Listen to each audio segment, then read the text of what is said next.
എല്ലാവർക്കും നമസ്കാരം. ഇന്നത്തെ നമ്മുടെ വീഡിയോ ചെയ്യുന്നത് ഷിപ്പിങ്ങിൽ ജോലി അന്വേഷിക്കുന്ന അല്ലെങ്കിൽ ഷിപ്പിംഗ് കരിയറിലോട്ട് ട്രൈ ചെയ്യുന്ന നമ്മുടെ സുഹൃത്തുക്കൾക്ക് വേണ്ടിയിട്ടാണ്. ഇവിടെ നമ്മൾ കാണുന്നത് ഷിപ്പിംഗ് പഠിച്ചു കഴിഞ്ഞാൽ അല്ലെങ്കിൽ ഷിപ്പിംഗ് എന്ന കോഴ്സ് പഠിച്ചു കഴിഞ്ഞാൽ എന്തൊക്കെ ജോബ് ഓപ്പർച്യൂണിറ്റീസാണ് ഒരു ഫ്രഷർക്ക് ഉള്ളതെന്ന് നമ്മൾ ഈ കോഴ്സ് പഠിക്കുമ്പോൾ തന്നെ ഏകദേശം അറിഞ്ഞിരിക്കേണ്ടതാണ്. സാധാരണ ഈ ഷിപ്പിംഗ് എന്ന കോഴ്സ് പഠിച്ചു കഴിഞ്ഞാൽ ഏറ്റവും കൂടുതൽ ജോലി കിട്ടാൻ ചാൻസ് ഉള്ളത് ഈ ഫ്രൈറ്റ് ഫോർവേഡിംഗ് എന്ന് പറയുന്ന മേഖലയിലേക്കായിരിക്കും. ഒരുപാട് ഫ്രഷേഴ്സിനൊക്കെ എടുക്കുന്ന ഒരു മേഖലയാണ് ഫ്രൈറ്റ് ഫോർവേഡിംഗ് എന്ന് പറയുന്നത്. അപ്പോൾ ഇവരെന്താ ചെയ്യുക എന്ന് വെച്ച് കഴിഞ്ഞാൽ അവരാണ് നമ്മുടെ ഇൻഡസ്ട്രിയിലെ ഒരു തേർഡ് പാർട്ടി ലോജിസ്റ്റിക് സർവീസുകളെല്ലാം പ്രൊവൈഡ് ചെയ്യുന്ന തരത്തിലുള്ള കമ്പനീസാണ്. കസ്റ്റംസിൻ്റെ ക്ലിയറൻസ്, സ്റ്റഫിങ്, CFS ആയിട്ടുള്ള കോർഡിനേഷൻ, കണ്ടെയ്നർ ബുക്കിങ്ങുകൾ, ഇതെല്ലാം അറേഞ്ച് ചെയ്യുന്ന കമ്പനീസാണ് ഈ പറയുന്ന ഫ്രൈറ്റ് ഫോർവേഡിംഗ് കമ്പനി എന്ന് പറയുന്നത്. ഒരുപാട് കമ്പനീസ് നമുക്ക് ഇന്ത്യയിലും അതുപോലെ കേരളത്തിലും നമുക്ക് ഈ ഫ്രൈറ്റ് ഫോർവേഡിംഗ് കമ്പനീസിനെ കാണാൻ പറ്റും. അവിടേക്ക് നമുക്ക് അപ്ലൈ ചെയ്യാം. അവിടെ നമുക്ക് മാർക്കറ്റിങ്ങിൽ താല്പര്യമുള്ളവർക്ക് മാർക്കറ്റിംഗ് ഡിപ്പാർട്ട്മെൻറ്റിലേക്ക് നോക്കാം. അതുപോലെ ഓപ്പറേഷൻസിൽ താല്പര്യമുള്ളവർക്ക് കാർഗോയുടെ സ്റ്റഫിങ്, ഡീസ്റ്റഫിങ്, അതുപോലെ CFS ആയിട്ടുള്ള കോർഡിനേഷൻ, കണ്ടെയ്നറിൻ്റെ പിക്കപ്പ്, കണ്ടെയ്നറിൻ്റെ പോർട്ടിലേക്കുള്ള ടെർമിനലിലേക്കുള്ള ഡെലിവറി, ഇങ്ങനത്തെ കാര്യങ്ങളൊക്കെ അറേഞ്ച് ചെയ്തൊക്കെ നോക്കാം. ഇനി ഡോക്യുമെൻറ്റേഷനാണ് നിങ്ങൾക്ക് താല്പര്യമെങ്കിൽ അതിൻ്റെ ഹൗസ് ബിൽ ഓഫ് റീഡിങ് എടുക്കുക, ഇഷ്യൂ ചെയ്യുക, ഡെലിവറി ഓർഡർ എടുക്കുക, ഷിപ്പിംഗ് ലൈൻസിനെ കോൺടാക്ട് ചെയ്യുക.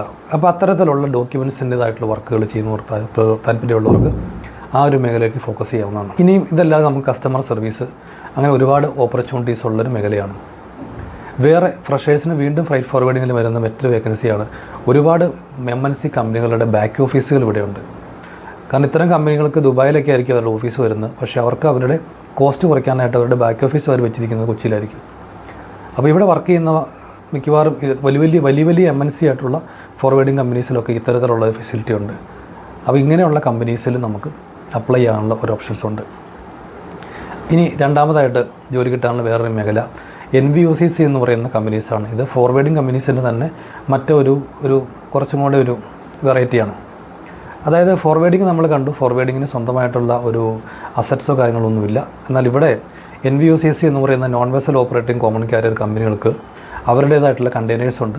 അപ്പോൾ ഇങ്ങനെ കണ്ടെയ്നേഴ്സ് അവർ ഓരോ സെക്ടറിലേക്കുള്ള കണ്ടെയ്നർ സർവീസുകൾ അവർ പ്രൊവൈഡ് ചെയ്യുന്നുണ്ട്.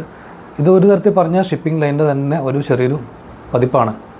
അപ്പോൾ ഇത്തരം കമ്പനീസിലും നമുക്ക് ഫ്രഷേഴ്സിന് അപ്ലൈ ചെയ്യാവുന്നതാണ്. കാരണം ഞാൻ പറഞ്ഞു വന്നത് ഈ വലിയ ഷിപ്പിംഗ് ലൈൻസിലും ഒക്കെ മസ്ക്, MSC പോലത്തെ കമ്പനീസിലും ഒക്കെ നമുക്ക് വേക്കൻസികൾ വരാറുണ്ട്. പക്ഷേ ഒരു ഫ്രഷർക്ക് അത് കിട്ടുക എന്ന് പറയുന്നത് അത്ര എളുപ്പമല്ല. അതല്ലെങ്കിൽ അതുപോലെയുള്ള ടെസ്റ്റുകളൊക്കെ നമുക്ക് പാസ്സായിട്ട് പോയിട്ട് വരും. അപ്പോൾ ഒരു ഫോർവേഡിങ്ങിനും ഷിപ്പിംഗ് ലൈനിനും ഇടയ്ക്ക് നിൽക്കുന്നൊരു കമ്പനിയാണ് ഈ പറയുന്ന NVOCC എന്ന് പറയുന്ന ഇത്തരത്തിലുള്ള കമ്പനീസ്. അവിടെ ഫ്രഷേഴ്സിന് അപ്ലൈ ചെയ്ത് ജോലി കിട്ടാനുള്ള ചാൻസ് കൂടുതലായിരിക്കും. അടുത്തതായിട്ട് ഷിപ്പിംഗ് ലൈൻസാണ്. ഷിപ്പിംഗ് ലൈൻസിൽ ഡയറക്റ്റായിട്ട് കിട്ടുക എന്ന് പറയുന്നത് അത്ര ഈസി ആണെന്ന് വെച്ചാൽ മെയിൻ ലൈൻ ഓപ്പറേറ്റർമാരായിട്ടുള്ള കമ്പനീസുണ്ട്. അതായത് അവരുടെ ഹെഡ് ഓഫീസ് വരുന്നത് അത് MNC കമ്പനികളാണ്. അപ്പോൾ അങ്ങനെയുള്ള കമ്പനികൾക്ക് നമുക്ക് ഡയറക്റ്റ് കിട്ടുക എന്ന് പറയുന്നത് അത്ര എളുപ്പമല്ല. പിന്നെ നമുക്ക് നല്ല ലാംഗ്വേജും അതുപോലെ നല്ല ഒരു സ്കില്ലൊക്കെ ഉള്ള കമ്മ്യൂണിക്കേഷൻ സ്കില്ലുള്ള ആൾക്കാരൊക്കെ ആണെങ്കിൽ അവർക്ക് MERSKിൻ്റെയൊക്കെ ആണെങ്കിൽ ഇൻ്റർവ്യൂ ഒക്കെ ആണെങ്കിലും ഓപ്പൺ ആണ്. അവരുടെ വെബ്സൈറ്റിൽ കയറി രജിസ്റ്റർ ചെയ്ത് കഴിഞ്ഞാൽ നമ്മുടെ പ്രൊഫൈൽ അവർക്ക് ഓക്കെ ആണെങ്കിൽ അവർ നമ്മൾ എടുക്കുന്നതായിരിക്കും, നമ്മൾ ഇൻ്റർവ്യൂവിന് സെലക്ട് ചെയ്യുന്നതായിരിക്കും. അപ്പോൾ ഇങ്ങനെയുള്ള കമ്പനീസ് ഉണ്ടെന്ന് ഓർക്കുക. അവിടെ നമുക്ക് ഒരു ഫ്രഷർക്ക് അത്ര എളുപ്പമുള്ള ഒരു ടാർഗറ്റ് അല്ല, എങ്കിലും അവിടെയും നമുക്ക് ട്രൈ ചെയ്യാവുന്നതാണ്. പിന്നെ അടുത്തതായിട്ട് നമുക്ക് ഫ്രഷേഴ്സിന് വരുന്ന ഒരു മേഖല EXIM കമ്പനീസിലോട്ട് ട്രൈ ചെയ്യാം. അതായത് എക്സ്പോർട്ട് ചെയ്യുന്ന കമ്പനിയുണ്ട്. നമ്മുടെ ഇവിടെയുള്ള പല കമ്പനീസും ഉണ്ട്. സിന്തൈറ്റ്, VKL, അങ്ങനെയുള്ള ഒരുപാട് കമ്പനീസുണ്ട്. അവിടെ എക്സ്പോർട്ട് കോർഡിനേറ്റർമാരായിട്ടുള്ള ആൾക്കാർ ആവശ്യമുണ്ട്. അതായത് അവരുടെ എക്സ്പോർട്ട് കാറോ കയറി പോകുന്നതിനുള്ള ഡോക്യുമെൻറ്റ്സ് അറേഞ്ച് ചെയ്യുക. പിന്നെ ഈ ഷിപ്പിംഗ് പ്രോസസ്സിലുള്ള കസ്റ്റംസിൻ്റെ ആൾക്കാർ, കസ്റ്റംസ് ഹൗസ് ഏജൻസ്, പിന്നെ ഓരോരോ ഡിപ്പാർട്ട്മെൻറ്റ്സ് ഉണ്ട്. ഡിപ്പാർട്ട്മെൻറ്റ്സ് എന്ന് വെച്ച് കഴിഞ്ഞാൽ ഡിപ്പാർട്ട്മെൻറ്റ്സ് ഞാൻ പറഞ്ഞു വന്ന് health department, plan quarantine department, അങ്ങനെ ഓരോ കാർഗോയ്ക്കും വേണ്ട ക്ലിയറൻസ് ആവശ്യമുണ്ട്. സ്പൈസ് ബോർഡ്, അപ്പോൾ ഇങ്ങനെയുള്ള സ്റ്റാറ്റ്യൂട്ടറി ആയിട്ടുള്ള ബോഡികൾ ഇവരായിട്ട് കോർഡിനേറ്റ് ചെയ്യുന്നതിനായിട്ട് നമുക്ക് ഒരു എക്സ്പോർട്ട് കോർഡിനേറ്റർ എന്ന് പറയുന്നത് ഒരു ഫ്രഷർക്ക് കയറാൻ പറ്റുന്നൊരു മേഖലയാണ്. ഇവിടെയും നമുക്ക് ട്രൈ ചെയ്യാം. അതുപോലെ തന്നെ ഇമ്പോർട്ടിലും നമുക്ക് പർച്ചേസ് എന്ന് പറയുന്ന ഡിപ്പാർട്ട്മെൻ്റ് ഉണ്ട്. പർച്ചേസിലോട്ടും നമുക്ക് ട്രൈ ചെയ്യാവുന്നതാണ്. അപ്പോൾ ഇവിടെ പർച്ചേസ് ഓർഡർ എങ്ങനെയൊക്കെയാണ് പ്രിപ്പയർ ചെയ്യുക, പിന്നെ അങ്ങനെയുള്ള കുറച്ച് എത്ര പർച്ചേസാണ് ഒരു ഫാക്ടറിക്ക് വേണ്ടത്, അങ്ങനെയുള്ള കാര്യങ്ങളൊക്കെ നോക്കാനായിട്ടുള്ള പർച്ചേസിലേക്ക് നമുക്ക് ഓപ്പർച്യൂണിറ്റീസ് വരുന്ന ഒരു അടുത്ത ഫ്രഷേഴ്സിനൊക്കെ എടുക്കുന്ന ഒരു മേഖലയാണ് പർച്ചേസ്. ഇനി പോർട്ടുകളിലേക്ക് കിട്ടുക എന്ന് പറയുന്നത് നമുക്കത്ര എളുപ്പമല്ല. വിഴിഞ്ഞം പോലത്തെ ടെർമിനൽസ് വരുന്നുണ്ട്. അവിടെയും ഒരു പക്ഷേ ഒരുപാട് ഓപ്പർച്യൂണിറ്റീസൊക്കെ വരുവാണെങ്കിൽ ഫ്യൂച്ചറിലൊക്കെ ഫ്രഷേഴ്സിനൊക്കെ എടുക്കാനുള്ള എഗ്രിമെൻറ്റ്സൊക്കെ വരികയാണെങ്കിൽ അവിടെയും ഓപ്പർച്യൂണിറ്റീസ് ഉണ്ട്. അവിടെ മാനേജ്മെൻറ്റ് പഠിച്ച ആൾക്കാർക്കാണെങ്കിൽ നമുക്കവിടെ ഈ ഒരു കണ്ടെയ്നർ യാർഡ് ഏരിയ മാനേജ് ചെയ്യാനായിട്ടുള്ള യാർഡ് സൂപ്പർവൈസർമാർ അവിടെ വരുന്നുണ്ട്. യാർഡ് സൂപ്പർവൈസർ എന്ന് വെച്ചാൽ കുറേ കാലം ഈ കണ്ടെയ്നർ ടെർമിനലിൽ വർക്ക് ചെയ്ത് എക്സ്പീരിയൻസ് ഉണ്ടെങ്കിൽ മാത്രമാണ് നമുക്കൊരു യാർഡ് സൂപ്പർവൈസറായിട്ട് ഡയറക്റ്റ് കയറാൻ പറ്റത്തുള്ളൂ. കാരണം ഈ കണ്ടെയ്നർ ടെർമിനലിലെ വർക്ക് എന്ന് പറയുന്നത് അവിടെ വന്നാൽ മാത്രമേ നമുക്ക് മനസ്സിലാക്കാൻ പറ്റുള്ളൂ. അതിൻ്റെ ഒരു ഇൻഫ്രാസ്ട്രക്ചർ, അതിൻ്റെ terminal layout, yard area, crane, ഇത്തരം കാര്യങ്ങളായിട്ട് മനസ്സിലായിട്ട് പോകണമെങ്കിൽ നമ്മൾ കുറച്ച് കാലം ആ ടെർമിനലിൽ വർക്ക് ചെയ്തിട്ടുള്ള ആളായിരിക്കണം. അപ്പോൾ ഫസ്റ്റ് പ്രിഫറൻസ് അവരെപ്പോഴും കൊടുക്കുന്നത് അവിടെയുള്ള ക്രെയിൻ ഓപ്പറേറ്റർമാരായിരിക്കും. അവർക്കായിരിക്കും പ്രൊമോഷൻ കിട്ടിയിട്ട് അവർ ഈ ഒരു ജോലിയിലേക്ക് വരിക. എങ്കിലും ഒരുപക്ഷെ ഫ്യൂച്ചറിലാണെങ്കിലും ട്രെയിനിങ് ഒക്കെ ആയിട്ട് ഒരുപക്ഷെ ഫ്രഷേഴ്സിനൊക്കെ എടുക്കേണ്ടത് വളരെ അത്യാവശ്യമാണ്. കാരണം വിഴിഞ്ഞം പോലുള്ള പല പോർട്ടുകളും വരുമ്പോഴത്തേക്കും നമ്മുടെ ഇവിടെയുള്ള യങ്സ്റ്റേഴ്സിനും ജോലി കിട്ടിയേ പറ്റത്തുള്ളൂ. യാർഡിലുള്ള സൂപ്പർവൈസർമാർ, വെസൽ സൈഡിലുള്ള വെസലുമായിട്ട് കോർഡിനേറ്റ് ചെയ്യുന്നതിനുള്ള വെസൽ സൂപ്പർവൈസർമാർ, പിന്നെ ഫ്രഷറിന് പിന്നെ അവിടെ അപ്ലൈ ചെയ്യാൻ പറ്റുന്ന മറ്റൊരു മേഖല ഈ ടെർമിനലിനകത്ത് വരുന്ന ഡോക്യുമെൻറ്റേഷനാണ്. അതായത് ട്രക്ക് ഇൻ ചെയ്ത് വരുന്ന ട്രക്കുകളുടെ ഡീറ്റെയിൽസും കാര്യങ്ങളൊക്കെ എൻട്രി ചെയ്യാനുള്ള ഒരു ഡോക്യുമെൻറ്റേഷനുണ്ട്. അതുപോലെ തന്നെ ടെർമിനലിലോട്ട് കയറുന്ന സമയത്ത് ഗേറ്റ് എൻട്രി ഫോർമാലിറ്റീസ് ചെയ്യാൻ അവിടെയും ഡോക്യുമെൻറ്റേഷൻ വരുന്നുണ്ട്. ഈ രണ്ട് മേഖലയിലും ഫ്രഷേഴ്സിനും അപ്ലൈ ചെയ്യാവുന്നതാണ്. ഇനി ഗേറ്റിലൊക്കെ എനിക്ക് തോന്നുന്നു മിക്കവാറും തേർഡ് പാർട്ടി ആയിട്ടുള്ള കമ്പനീസ് ആയിരിക്കും ചെയ്യുന്നത്. അവർ ഡയറക്റ്റ് ഈ DP വേൾഡിൻ്റെ അതന്നയുടെ എംപ്ലോയി ആണെന്ന് എനിക്കറിയത്തില്ല. പക്ഷേ ഡോക്യുമെൻറ്റേഷൻ ഇരിക്കുന്ന ആൾക്കാർ, ഡോക്യുമെൻറ്റേഷനിലെ ഹെഡ് അങ്ങനത്തെ ആൾക്കാരൊക്കെ ഈ DP വേൾഡിൻ്റെ അല്ലെങ്കിൽ ഈ കണ്ടെയ്നർ ടെർമിനൽ ഓപ്പറേറ്ററുടെ തന്നെ ഡയറക്റ്റ് എംപ്ലോയി ആയിരിക്കും. അവിടെയും നമുക്ക് ട്രൈ ചെയ്യാനുള്ളൊരു ഓപ്ഷനുണ്ട്.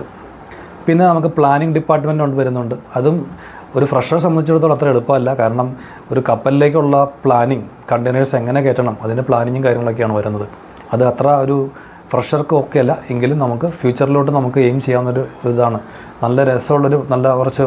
പിന്നെ നമുക്ക് വരുന്നത് യാർഡിലുള്ള സൂപ്പർവിഷനാണ്. യാർഡിലുള്ള പ്ലാനിങ്ങാണ്. യാർഡിലുള്ള കാർഗോയുടെ മൂവ്മെൻറ്റ്സ് മാനേജ് ചെയ്യുക. അതിനായിട്ടുള്ള ടവർ കൺട്രോൾ എന്ന് പറയുന്ന ജോബാണ് ചെയ്യുന്നത്. നമ്മൾ ഫുൾ സോഫ്റ്റ്വെയർ വഴിയായിരിക്കും കാര്യങ്ങളെല്ലാം ചെയ്യുന്നത്.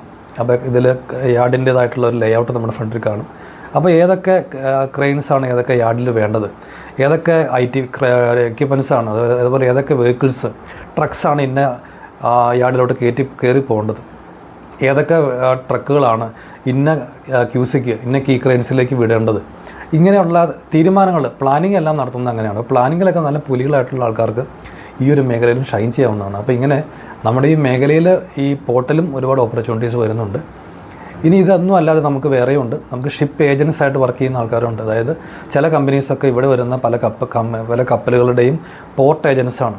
ഇപ്പോൾ പോർട്ടിൽ വരുന്ന ഈ ഒരു കപ്പലിലുള്ള കാര്യങ്ങളുടെ കോർഡിനേഷൻ, ഇവിടെ വരുന്ന കപ്പലിൻ്റെ സേഫായിട്ടുള്ള കസ്റ്റംസിൻ്റെ ഫോർമാലിറ്റി ക്ലിയറൻസ്, അതുപോലെ തന്നെ കപ്പലിലെ ആൾക്കാരെ ക്രൂ മെമ്പേഴ്സിൻ്റേതായിട്ടുള്ള അവർക്ക് എന്തെങ്കിലും പ്രൊവിഷൻസും കാര്യങ്ങളൊക്കെ സപ്ലൈ ചെയ്യണമെങ്കിൽ അത് കൊടുക്കുക. അങ്ങനെയുള്ള അലൈഡായിട്ടുള്ള ഒരുപാട് ആക്ടിവിറ്റീസ് ഉണ്ട്. ഹെൽത്ത് ഡിപ്പാർട്ട്മെൻറ്റിൽ നിന്ന് ആൾക്കാരെ കയറ്റുക, ഡോക്ടർമാരെ കൊണ്ടുവരിക, കസ്റ്റംസിന് ഓഫീസർമാരെ കയറ്റി വിടുക, ഇങ്ങനെയുള്ള കുറച്ച് കാര്യങ്ങളൊക്കെ ഉണ്ട്. ഇതൊക്കെ കോർഡിനേറ്റ് ചെയ്യാൻ വേണ്ടിയിട്ടുള്ള ഷിപ്പ് ഏജൻസ് എന്ന് പറയുന്ന ആൾക്കാരുണ്ട്. അവർക്ക് വേറൊരു കാര്യമുള്ളത്, അവർക്ക് കപ്പലുമായിട്ട് ഡയറക്റ്റ് ഇൻട്രാക്ഷൻ വരുന്ന ആൾക്കാരാണ്. അപ്പോൾ കപ്പലിനെയൊക്കെ കൂടുതൽ നേരിട്ട് കാണാൻ ആഗ്രഹമുള്ളവർക്ക്, വെസലിലൊക്കെ വേണമെങ്കിൽ ഒന്ന് യാത്ര ചെയ്യാനൊക്കെ ആഗ്രഹമുള്ളവർക്കൊക്കെ നമുക്ക് വേണമെങ്കിൽ ട്രൈ ചെയ്യാവുന്ന ജോബാണ് ഈ ഒരു ഷിപ്പ് ഏജൻസ് എന്ന് പറയുന്ന ജോലി. ഇനിയും ഒരുപാട് ഓപ്പർച്യൂണിറ്റീസ് ഉണ്ട്. സാധാരണ ഒരു ഫ്രഷർക്ക് കയറാൻ പറ്റുന്ന കുറച്ച് മേഖലകളാണ് പറഞ്ഞത്. ഇനി അതല്ലാതെ നമ്മുടെ കണ്ടെയ്നറിൻ്റെ യാർഡുകളിൽ കണ്ടെയ്നേഴ്സിൻ്റെ മാനേജ്മെൻറ്റ്, അതായത് MT കണ്ടെയ്നേഴ്സിൻ്റേതായിട്ടുള്ള അതിൻ്റെ ബുക്ക് കീപ്പിംഗ്, അതുപോലെ അതിൻ്റേതായിട്ടുള്ള ഡേറ്റാസ്, അതുപോലെ കണ്ടെയ്നറിൻ്റെ മെയിൻ്റനൻസ്, ഇങ്ങനെയൊക്കെ കാര്യങ്ങൾ ചെയ്യാനായിട്ടുള്ള അവിടെയും സൂപ്പർവൈസർമാരും അവിടെയുള്ള ഡോക്യുമെൻറ്റേഷൻ സ്റ്റാഫുകളെല്ലാം ആവശ്യമാണ്. പിന്നെ നമുക്ക് CFSകളുണ്ട്, പ്രൈവറ്റ് ആയിട്ടുള്ള പല CFSകളുമുണ്ട്. അപ്പോൾ CFS എന്താണെന്നുള്ളത് ഒരുപക്ഷെ എൻ്റെ പഴയ വീഡിയോസ് കണ്ട കുറച്ച് പേർക്കെങ്കിലും അറിയാമായിരിക്കും. CFS കണ്ടെയ്നർ ഫൈവ് സ്റ്റേഷൻസ് ആണ്. അത് കസ്റ്റംസിൻ്റെ നോട്ടിഫൈഡ് ആയിട്ടുള്ള ഏരിയയാണ്. ഇവിടെയാണ് നമ്മുടെ കാർഗോയുടെ ഈ സ്റ്റഫിംഗ് ആൻഡ് ഡീസ്റ്റഫിംഗ് ഓപ്പറേഷനെല്ലാം നടക്കുക. അപ്പോൾ ഇത്തരം പ്രൈവറ്റ് CFSകളിൽ ഇത് മാനേജ് ചെയ്യാനായിട്ടുള്ള സൂപ്പർവൈസർമാരുടെയും അതുപോലെ ക്ലർക്കുമാരുടേതായിട്ടുള്ള ജോബ് ഓപ്പർച്യൂണിറ്റീസ് ഉണ്ട്. അപ്പോൾ ഇങ്ങനെ ഒരുപാട് നമ്മുടെ ഷിപ്പിങ്ങിൽ ഓപ്പർച്യൂണിറ്റീസ് എന്ന് പറഞ്ഞു കഴിഞ്ഞാൽ അത് ശരിക്കും ഒരുപാട് ഓപ്പർച്യൂണിറ്റീസ് ഉണ്ട്. നമ്മുടെ കൊച്ചു കേരളത്തിൽ നിന്ന് നോക്കിക്കഴിഞ്ഞാൽ പോലും അത്യാവശ്യം ഒരു എക്സ്പീരിയൻസിനൊക്കെ വേണ്ടിയിട്ട് കുറേ കാലം നാട്ടിൽ വർക്ക് ചെയ്യാൻ താല്പര്യമുള്ളവർക്ക് ട്രൈ ചെയ്യാവുന്ന ഓപ്ഷൻസാണ്. പക്ഷേ ഇവിടെ വരുന്ന പലർക്കും എന്തൊക്കെയാണ് ഷിപ്പിങ്ങിലുള്ള ഓപ്പർച്യൂണിറ്റീസ് എന്നതിനെപ്പറ്റി കറക്റ്റായിട്ടുള്ളൊരു ധാരണയില്ല. കോഴ്സ് കഴിഞ്ഞാൽ പോലും പലർക്കും അതിനുള്ള ധാരണ വരാറില്ല. അപ്പോൾ അതുകൊണ്ട് ഫസ്റ്റ് നമ്മൾ ഷിപ്പിങ്ങിലേക്കാണ് നോക്കുന്നതെങ്കിൽ ഷിപ്പിങ്ങിൽ എന്തൊക്കെയാണ് ഓപ്പർച്യൂണിറ്റീസ് ഉള്ളതിനെ പറ്റിയുള്ള ഒരു നല്ലൊരു അവയർനെസ് എല്ലാവർക്കും വേണം. അടുത്ത വീഡിയോ നമുക്ക് വീണ്ടും കാണാം. Thank you.